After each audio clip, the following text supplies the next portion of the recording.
Hi, we're meeting today to have our group discussion. And our first question as a group is, what are the benefits and challenges of utilizing a multidisciplinary teams in community mental health care? Anyone want to chime in with maybe like some benefits? I can chime in. I think some of the benefits is that you have professionals with diverse expertise. So you have like perhaps a social worker who's like an expert in that area, and then you have your therapist or it's an expert in that area, and then you have the psychiatrist that's an expert in, medication.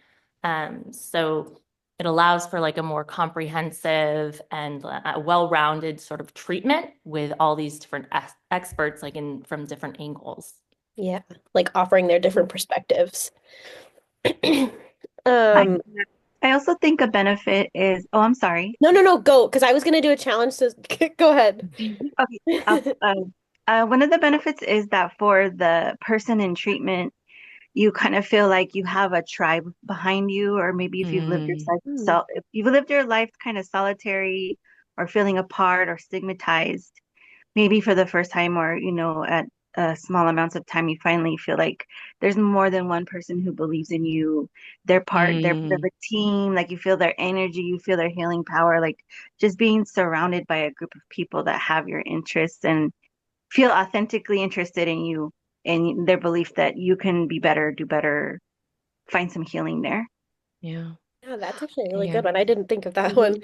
When I Mhm. think of another benefit, oftentimes people are told, oh, there's resources out there. You go to this website, go to this website. It is like a sea of just information, and it's a bit overwhelming. I feel like it's even overwhelming for us when we're trying to understand and learn the resources that are out there, that it's even more so overwhelming for our potential clients. And that, you know, I think it's better when we are able to help them and actually help them connect to those resources that are out there than rather than just saying, oh, go do this, go find someone for this. So I certainly think that's a benefit. Definitely. Yeah. When thinking of the challenges, I'm sure we all immediately thought of confidentiality and what that might look like, especially with the last question. And then like especially with cases that are a little bit more complex. So that was just something that I think is a big one. Yeah. I have a challenge also because you guys got great benefits. You mentioned all the great ones.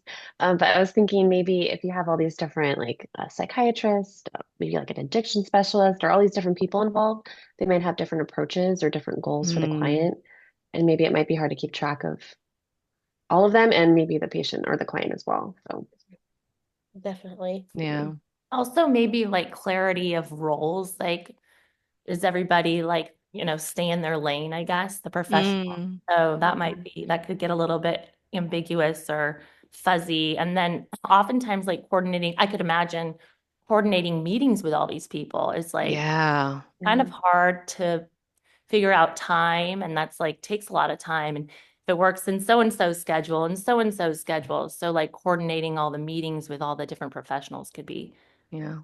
That's challenging. the thing that feels as a future therapist, that's the thing that feels a little overwhelming for me. Like I feel like the approach is absolutely wonderful. Like I'm 100% in, but how am I going to balance, coordinating with everyone at the same time? So, because we have a limited amount of hours in our day to get things done. So I good thought to the learn. same thing. Yeah.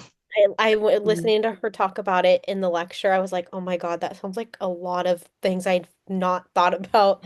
So I'm with you on that. All right. Are we ready to move on to our second question? Okay. How might working collaboratively in an agency that uses multidisciplinary team structure impact confidentiality policies and thus the therapeutic relationship? Well, previously, what we mentioned with the more people and more opinions and wanting, almost feeling or potentially feeling like they have some kind of entitlement to knowing everything about the client. Mm, I think that can become a big problem. So, um, yeah. I think also like, well, there's the risk of oversharing information with either a fellow professional or, that could be a little bit, hard, like you want to like tell too much information. And then also I think like some people's standards of like what confidentiality is differ. So mm, like Mhm. understanding like, do these, colleagues or the other professionals have the same standard of like what confidentiality means? Because if you all have a different sort of take on that, that could be really challenging, to work with a team that has different views with regards to that. And also, if you're in an agency where you're seeing a lot of different, therapists or so and so, all these different people trying to help you, it might be difficult to build a therapeutic relationship if you're seeing so many people, or right. like vice versa, if it's difficult for the therapist, difficult for the patients. Yeah. Could be But definitely overwhelming. I'm also yeah. even thinking for the client, like, what if there's one like person in the group that like you don't have, that therapeutic alliance isn't there? Like how do you work through that? Because then you have to go to do you go to the colleague and try to, switch them out with someone else?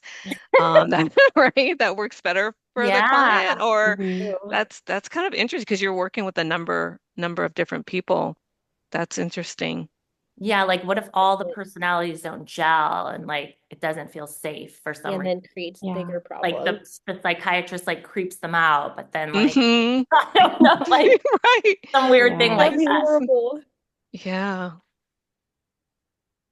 It's I don't also have an good. answer for that one, but Yeah, I Yeah. know. definitely think about it. And I was gonna Um, say it's also good that everyone's there under one roof to help, but like you said, mhm. Bryn, maybe Yeah, And not how do you always a good maintain mix. trust with the clients? Yeah. Like, because they're first your clients, then there's the larger team.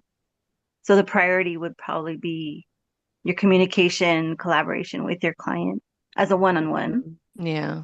Mhm. That kind of leads to the next question, right? About Yeah. It says, how do you imagine that you can navigate maintaining confidentiality and trust in the therapeutic relationship while also engaging in a appropriate collaboration of care and client-centered advocacy? so this was brought up like in the lecture, right? They were curious about Yeah. question three, Yeah. and I thought the answer was really, really helpful. Just always be forthcoming with your client and be forthcoming with your colleagues. So like everything is kind of transparent, and that Mhm. seems to work for Anna when she does her work. So that sort of resonated with me. It's like you can feel good if you're transparent with everybody and forthcoming with Hmm. information, or forthcoming that you can't say certain information because Yeah. you're not ready for that, or their time frame doesn't work for you and your client. So that was helpful to hear. Yeah, I agree with that Yeah. because I think that context isn't always needed when you're telling somebody else within the, team about something going on. They don't need to know, like she said in the lecture, she was like, they don't need to know about the sexual abuse because that's not the problem we're trying to solve. So I, Right. I thought that was a really great example and it definitely helped answer that question for me.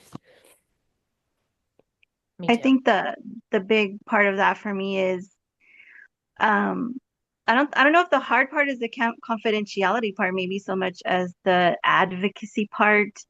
Like, can you be Mhm. an advocate for somebody without disclosing their most personal information? And you can be a strong advocate in for them without revealing too much. But the point is, be an advocate. That's the hard part for me Right. to be an advocate. Mhm. Yeah, like make sure you are speaking up for them. Make sure you are getting everybody involved, getting that enthusiasm going in the group. Yeah. And I think also where she said always putting like if you are going to share something that you're always going to your client first. Like the Mhm. client gets to know what information is going to be shared before it's shared. They're not Yeah. finding out about it another way and making sure that they're comfortable with it as well. So that yeah, that was a really good lecture to put things into context. Mhm. Definitely. Yeah. Mhm. Yeah. That's about client centered, so they obviously have to be on board and ready. for Mhm. someone else to come in. So, yay. I think she I also think it's mentioned disclosing to the client what you talked about, mm, that transparency again, as we've mentioned, like Right. just be transparent about it. Say, this is what I'm doing, this is how I'm doing it. Okay. I like it. I like the approach. I think, you know, I felt fuzzy about it at first, but to have her talk about it, it feels a little now it feels a little bit more I don't know, authentic, I guess, when you're putting your client first. Mm. Yeah, and like the whole multidisciplinary approach is like really intimidating to me because you are working with so many different personalities and that can make it more complicated too. It can be great and you can give your client more support, but it can also complicate things. So yeah, well, it was a helpful lecture. I think Mhm. we're good. We're Well, wrapped up. We answered all the questions. okay. So stop recording.